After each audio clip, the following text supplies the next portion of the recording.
চলমান বৈশ্বিক অর্থনৈতিক অস্থিরতা ও ভূ রাজনৈতিক সংকটের মধ্যে বাংলাদেশের অর্থনীতিতে ইতিবাচক ধারা অব্যাহত রয়েছে। বিশেষ করে চলতি অর্থবছরে প্রবাসী আয় বড় ধরনের প্রবৃদ্ধি এবং এর ফলে বৈদেশিক মুদ্রা রিজার্ভের আকার দাঁড়িয়েছে $35 বিলিয়ন উপরে। বিশ্লেষকরা বলছেন, রিজার্ভ ও রেমিটেন্স বৃদ্ধি এটি অর্থনীতির জন্য ইতিবাচক। তবে মধ্যপ্রাচ্য সংকট দীর্ঘায়িত হলে ভবিষ্যতে ঝুঁকি আসতে পারে, সেদিকে সরকারকে নজর রাখতে হবে। রিপোর্ট সুমন মাহমুদের। করোনা মহামারীর পর থেকেই বিশ্ব অর্থনীতি নানা সংকটের মধ্য দিয়েই যাচ্ছে। বর্তমানে চলমান বৈশ্বিক অর্থনৈতিক অস্থিরতা ও ভূ রাজনৈতিক সংকটের মধ্যেও দেশের অর্থনীতিতে ইতিবাচক ধারা অব্যাহত রয়েছে।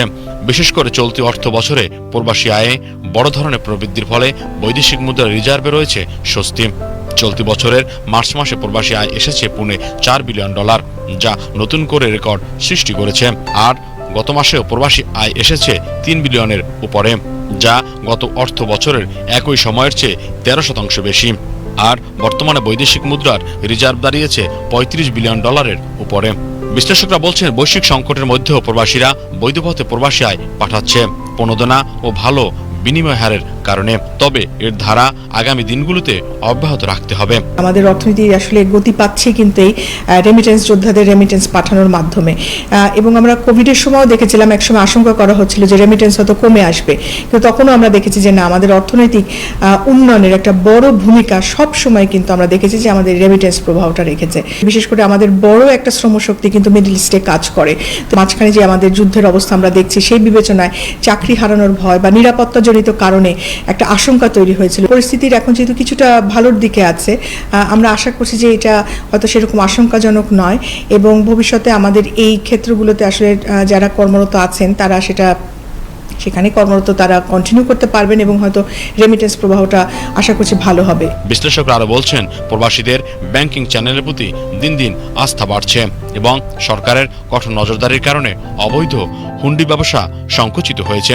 পাশাপাশি ব্যাংকগুলোতে ডলারের বিনিময় হার খোলা বাজারের কাছাকাছি আসায় বৈধ পথে রেমিটেন্স প্রবাহ বেড়েছে। এছাড়াও উচ্চ আমদানি ব্যয় এবং বৈদেশিক ঋণ পরিশোধের চাপ রিজার্ভের উপর নতুন করে চাপ সৃষ্টি করতে পারে। তাই রিজার্ভ সংরক্ষণে সতর্ক থাকতে হবে। আমাদের প্রবাসী যারা রেমিটেন্স আমাদের পাঠান, তারাই একটা ভালো একটা অবদান রেখেছে। এক্ষেত্রে অবদান রাখার পিছনে এক হলো ঈদ ছিল, সেই ক্ষেত্রে আমাদের যে রেমিটেন্সটা সেটা স্বাভাবিক গতিতেই যেভাবে আসছিল সেভাবে আসবে। আর আমাদের এখানে জিডিপিতে আমাদের কন্ট্রিবিউশনটা বাড়ছে, বিশেষ করে রপ্তানি বাড়লে পরে জিডিপি কন্ট্রিবিউশন বাড়বে, রেমিটেন্সও বাড়ছে।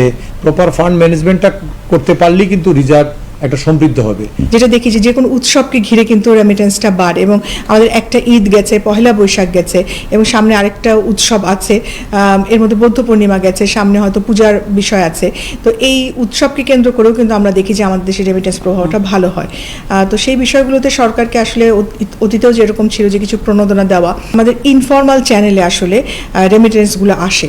তো এটাকে আসলে নিরুৎসাহিত করার জন্য সরকারের যেটা অবশ্যই সবসময় আমরা বলছি করণীয়, যে ফর্মাল চ্যানেলে যেন রেমিটেন্সটা তারা পাঠাতে পারেন, এই জন্য ব্যবস্থাটাকে সহজ করা। প্রবাসী আয় ও বৈদেশিক মুদ্রা রিজার্ভ বৃদ্ধি যা দেশের অর্থনীতির জন্য ইতিবাচক। তবে সামগ্রিকভাবে প্রবাসী আয়ের এই ধারা দেশের ডলার সংকট দূর করতে এবং আমদানি ব্যয় পরিশোধে গুরুত্বপূর্ণ ভূমিকা রাখবে মত বিশ্লেষকদের। Suman Mahmud, BTV news, Dhaka.